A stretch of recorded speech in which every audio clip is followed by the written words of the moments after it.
ராம் ராம். வாழ்க வளமுடன். Voice of காஞ்சி நேயர் அனைவருக்கும் இனிய மாலை வணக்கம். இன்னைக்கு என்ன பதிவு பார்க்க போறோம்? நைவேத்தியம்.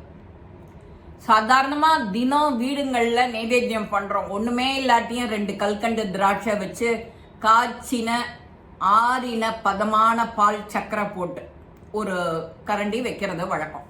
அது முக்கியமா என்ன மாதிரி பாத்திரம்? எவர் சில்வர்னா இரும்பு பாத்திரம் ஆயிடும். இரும்பு கூடாது, அலுமினியம் கூடாது, பிளாஸ்டிக் கூடாது, ஒரு வெள்ளி இல்லைன்னா ஒரு பித்தளை, இதுதான் எடுத்தது. இந்த உலோகங்கள் தான் எடுத்தது. அந்த பாத்திரத்தை நாம யூஸ் பண்ணணும். அதுல நிவேதனம் வச்சு நாம நிதம் பண்றோம். சுவாமிக்கு கை காட்டாத நாம சாப்பிட மாட்டோம். இது எல்லா குடும்பங்கள்லயும் உள்ளது. அதுலயும் முக்கியமா சாதமா இருந்தா கொஞ்சம் வெந்த பருப்பு, சொட்டு நெய், அந்த பருப்புல உப்பு கொஞ்சம் போட்டுக்கணும். எல்லாம் பதமா பண்ணி பகவானுக்கு வைக்கணும். அந்த சாதத்தை காக்காய்க்கு போட்டுட்டு காக்காய்க்கு போட்டுட்டு சாப்பிடுவோம். இப்போ காக்காங்கிற பேச்சே காணும். காக்காக்கு பதில ஒரு குருவியும் வரமாட்டேங்கிறது, அணில் கூட வரமாட்டேங்கிறது அதை எடுக்கிறதுக்கு. இப்படி ஒரு மோசமான காலத்துல நாம இருக்கோம். அதை எல்லாரும் சிந்திச்சு பார்க்கணும். அப்போ நிவேதனத்தை பத்தி அந்த ஒரு குருகுலத்துல அந்த குருவுக்கு பணிவிட செஞ்சுக்கிண்டே அந்த ஒரு பையன் கேட்கிறான், குருவே, நாம நிவேதனம்னு சொல்றோம், நாம சுவாமி கிட்ட வைக்கிற பதார்த்தம் சுவாமி சாப்பிட்டுட்டாருன்னா அதை எப்படி பக்தர்களுக்கு கொடுக்கறது? தீந்து போயிடும் இல்லையா? அப்படிங்கிற அர்த்தத்துல அந்த பையன் கேட்கிறான். இவர் குருவுக்கு புரிஞ்சுடுத்தோம். அவன் குருவுக்கு ரொம்ப வேண்டியமான சிஷ்யன். குருவுக்கு பணிவிட செய்யறதுல பக்குவமா அழகா செய்வான். குருவை பத்தின A to Z தகவல் இவனுக்கு தெரியும். எந்த நேரத்துல எழுந்திருப்பாரு, எந்த நேரத்துல அவருடைய நித்திய கர்மாக்களை பண்ணுவார் அப்படின்னு வரிசையா அடுத்து குளிச்சா துணி துவைச்சு போடணும், கார்டன் பார்க்கணும், உள்ளர மாமி இருந்தாக்கா அவளுக்கு அம்மா இருந்தாக்க உதவி பண்ணணும், இப்படி பம்பரமா சுத்தணும் அவனோட வேலை. அப்ப அவர் சொல்லி கொடுக்குற மந்திரம், வேதம், வேதாந்தம் அந்த மாதிரி எதுவா இருந்தாலும் அதை அசை போட்டு உறக்க சொல்லிக்கிண்டே வேலை செய்யறது அவனோட வழக்கம். அப்போ இவன் மனசுல இருக்கிற ஒரு பெரிய குழப்பத்தை அந்த குரு கிட்ட கேட்கலாம். குருவே, நாம சமைக்கிறோம் சாப்பிட்றதுக்காக, அதுல கொஞ்சம் எடுத்து பகவானுக்கு நிவேதனம்னு வைக்கிறோம். இந்த நிவேதனம் தினம் நாம பண்றோம். அதை நாம பக்தர்களான நாம எடுத்து சாப்பிட்றோம் பிரசாதம்னு. பகவானுக்கு காட்டின சாதம் நிவேதனம் ஆன உடனே பிரசாதம் ஆயிடும். அதாவது அதுல என்ன குத்தம் குறை இருந்தாலும் அதுவும் சரியாயிடும் அப்படிங்கிற எண்ணம். அதுல அந்த பையனுக்கு தினம் இந்த மாதிரி வைக்கிற பிரசாதம் பகவானை சாப்பிட்டுட்டார் அப்படின்னா நாம எப்படி சாப்பிடுறது? அப்போ ஒரு நாளைக்கு அவர் அந்த பையனை கூப்பிட்டு அந்த கேள்விக்கு பதில இப்ப சொல்லல. சரி நீ கேட்டது என்கிட்ட நான் சொல்றேன் உனக்கு சமயம் வரும்போதுன்னு சொல்லிவிட்டு இப்போக்கான வேதாந்த வகுப்பு, அந்த வகுப்புக்கு ரெடி பண்ண அப்படின்னு சொல்லி வகுப்பறைய ரெடி பண்ண சொல்றார். மாணவர்கள் எல்லாரும் பிஸியாகி உக்காந்துட்டான். அன்னைக்கு வேதாந்த உபநிஷத்துல பூர்ணமிதம் அப்படிங்கிற ஒரு ஈஷாவாச்சிய உபனிஷத், அதை சொல்லி அர்த்தம் சொல்லி கொடுக்கிறார். ஓம் பூர்ணமிதம் பூர்ணாத் பூர்ணமுதச்யதே பூர்ணஸ்ய பூர்ணமாதாய பூர்ணமேவாவசிஷ்யதே. ஓம் சாந்தி சாந்தி சாந்தி. ஸ்ரீ குருப்யோ நமஹ. ஹரி ஓம். இது ஒரு ஒன் ஆஃப் த, இந்த எந்த ஸ்லோகம் பண்ணினாலும் பாராயணம் பண்ணினாலும் இந்த பூர்ணமிதம் சொல்லுவா. அதாவது எனக்கு தெரிஞ்ச ஸ்லோகத்துல பூர்ணமா உனக்கு சொல்லியிருக்கேன், அத குத்தம் குறை இருந்தா அதை மன்னிச்சுடு, பூர்ணாத் பூர்ணம் பண்ணிக்கிறேன் அப்படி முழுசா உனக்கு சொல்லியாச்சு, அதை அர்ப்பணம் பண்றேன், இது சொல்லுவா. அந்த பூர்ணமித்தம் நீ இன்னைக்கு அந்த வார்த்தைய எல்லாரும் மனப்பாடம் பண்ணிட்டேலா அப்படின்னு கேட்கிறார். ஆமா குருவே, எல்லாரும் மனப்பாடம் பண்ணிட்டோம் அப்படின்னு சொல்றா. அந்த லைனை சொல்றா. எல்லாருக்குமே அந்த சுவடி ஒன்று கொடுக்குறா. சுவடியிலேருந்து பார்த்து அதை படிக்கணும், திரும்ப அதை நீங்க மனனம் பண்ணிக்கணும். இந்த சந்தேகம் கேட்ட பையனை கடைசியில முடிச்சுட்டு சந்தேகம் கேட்ட பையனை கூப்பிடுறார். இப்போ நீ ஓலைச்சுவடியில நான் இன்னைக்கு நடத்தின பாடத்தை முழுசா மனசுல வாங்கிட்டு படிச்சியா? மனசுல வாங்கிட்டு படிச்சேன் குருவே அப்படின்னு அவன் சொல்லி காட்டுறான்.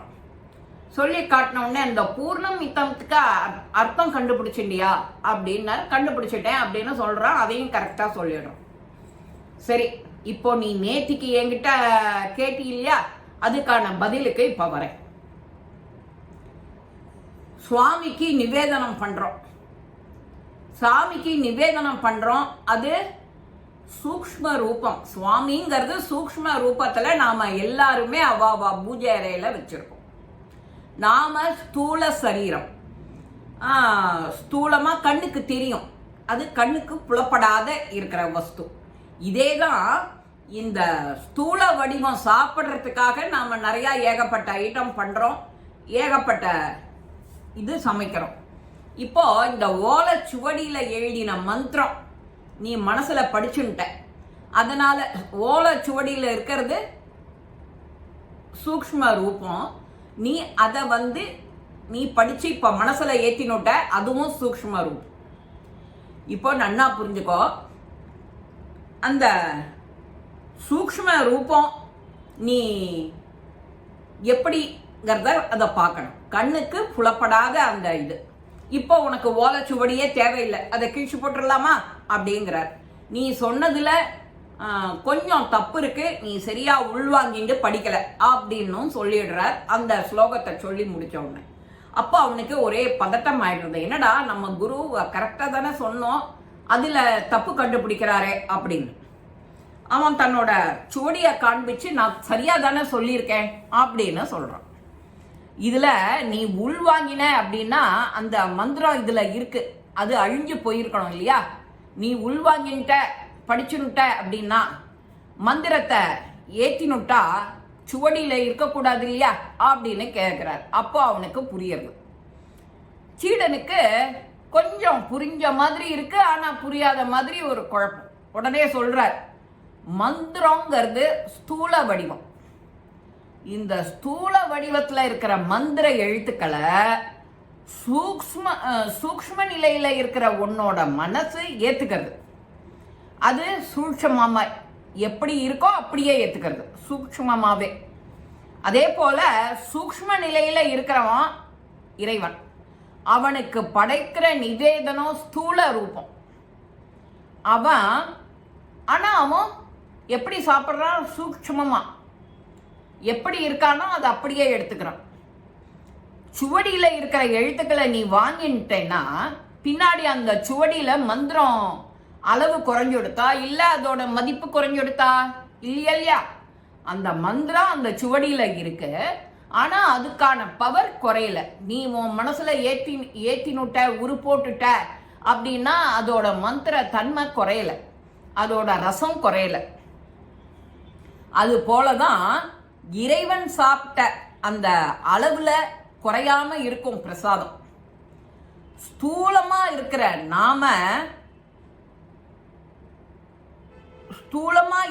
நாமமும் சூக்ஷ்மா இருக்கிற இறைவனும் சூக்ஷ்மமா நிவேதனம் பண்ணி அதை சாப்பிடுறார். நாம பாக்கி இருக்கிறத எடுத்துன்னு ஸ்தூலமா நாம சாப்பிடுறோம், நம்ம ஸ்தூல உடம்புக்காரா சாப்பிடுறோம். அதுதான் என்ன நீ வச்சிருக்கியோ அதோட மதிப்போ தரமோ தாழ்ந்து போகாது. எந்த மந்திர சக்தியை நான் உனக்கு சொன்னேனோ அதோட மந்திரம் குறையல, அதோட தன்மை குறையல. அதனால ஓலை சுவடியில அழியல, அது சுவடியிலையும் இருக்கு, இங்கேயும் ஓம் மனசுலயும் இருக்கு.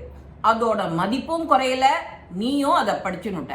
நாம வைக்கிற பிரசாதம் சூக்ஷ்ம ரூபத்துல இருக்கிற இறைவன் சாப்பிட்டுட்டு போன மிச்சம், அதோட அளவு குறையல, அது பிரசாதம் ஆயிடுறது, மகிமை பொருந்தியதாயிடுறது. அதனால அதை நாம எல்லாரும் சாப்பிட்டா பிரசாதம் நல்லது அப்படின்னு சொல்றோம் அப்படின்னு அவனுக்கு சொல்லி புரிய வைக்கிறார். நமக்கும் இந்த விஷயம் கொஞ்சம் புரியாது. எல்லாத்தையும் சுவாமி கிட்ட காட்டிட்டு சாப்பிடுவா. அந்த காலத்துல எது பண்ணாலும், எந்த பக்ஷணம் பண்ணாலும் நேரங்காலம் கிடையாது. சுவாமி முன்னாடி கொஞ்சோண்டு வச்சுட்டு நிவேதனம் பண்ணி எடுத்து சாப்பிடுவோம். அது மாதிரி பழக்கம் இருக்கணும். இப்போ எல்லாம் அதெல்லாம் மறைஞ்சு போயிடுது. இப்போ எல்லாம் கடையில் வாங்கி சாப்பிட்ற ஐட்டமாக போயிடுத்து. வீட்டுக்கு ஃபோன் பண்ணி வருது டிஃபன் கூட. முடிஞ்சா அடுத்தது வீட்டில் யாருமே சமைக்க மாட்டா, கிச்சனை இழுத்து கிச்சனுங்கிற ரூமே இருக்காதுன்னு நினைக்கிறேன் நாளடைவில். இந்த நிவேதனம்ங்கிற பதிவை உங்க எல்லாருக்குமே பிடிச்சிருக்கோம். லைக் பண்ணுங்க, ஷேர் பண்ணுங்க, பெல் பட்டனை கிளிக் பண்ணுங்க, சப்ஸ்கிரைப் பண்ணுங்க, கமெண்ட்ஸ் பாக்ஸில் கமெண்ட்ஸ் போடுங்க. ஸ்ரீ மகாபிரிவா திருவடிகளே சரணம். நல்லதே நடக்கும். ஆனந்தமா இருப்போம் நண்பர்களே. வாழ்க வளமுடன்.